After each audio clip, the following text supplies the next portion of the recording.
In the heart of Seoul's neon-drenched nightlife and electric dreams, Jihoon Kang was a name everyone knew. The lead vocalist of the K-pop sensation Silver Halo, he was the poster boy of charm and talent. With millions of fans worldwide and sold-out tours, Jihoon had everything, except peace. Years ago, before Silver Halo exploded into stardom, Jihoon had fallen in love with a woman named Hana. She was quiet, artistic, and understood the parts of Jihoon that fame never touched. She'd meet him after late-night studio sessions, share tteokbokki under street lamps, and never once ask for anything more than his time. But then came Mira. Mira was the daughter of a powerful entertainment CEO. She was stunning, ruthless, and knew how to move through Jihoon's world like she owned it, because in many ways she did. When rumors spread of Jihoon and Hana's quiet relationship, Mira moved quickly. Her charm, influence, and connections offered Jihoon not just love, but security, power, and permanence in a fickle industry. Under pressure from his label, surrounded by whispering managers and cold logic, Jihoon made a choice. He married Mira. The wedding was televised, fans swooned, the headlines wrote fairy tales.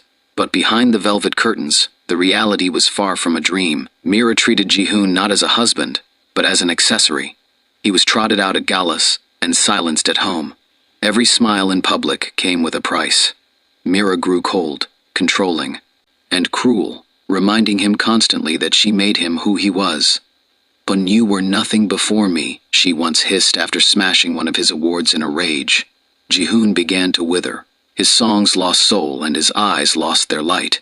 But one night, after a particularly brutal argument, he found himself walking through Seoul alone, disguised under a hoodie and mask, and he ended up at Hana's art studio.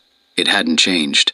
The light still poured through the same cracked window, and the faint scent of turpentine and jasmine lingered in the air. And Hana, she was still there, brushing paint onto a canvas with headphones on. She turned when she saw him. There was surprise, pain, and something else, understanding. "And I shouldn't be here, Jihoon said. "I know," Hana replied, but she let him in. Over the weeks that followed, Jihoon kept returning. Sometimes they spoke, sometimes they didn't. He never touched her. He didn't need to. Her presence was enough to remind him of who he had been before the money, before the lies, before Mira. One evening, Jihoon stood in the studio doorway, his voice trembling. "I married the wrong woman." Hana looked at him for a long time. "No." Sentai was scared. "I thought she'd protect me. Instead, she broke me." "Sentai tried to protect you too," she whispered.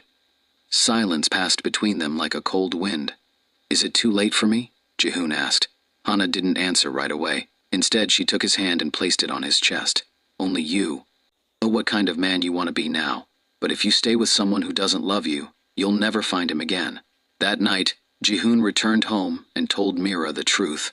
The divorce was a public disaster. Headlines screamed betrayal, fans split, and Mira spared no expense in trying to ruin him. But Jihoon endured.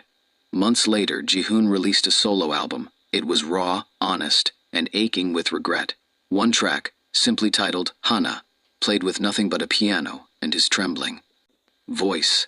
It soared to the top of the charts, and in the quiet studio with the cracked window, Hana painted as it played, her brush gliding softly across a new canvas. A man, standing in the rain, finally looking up and smiling.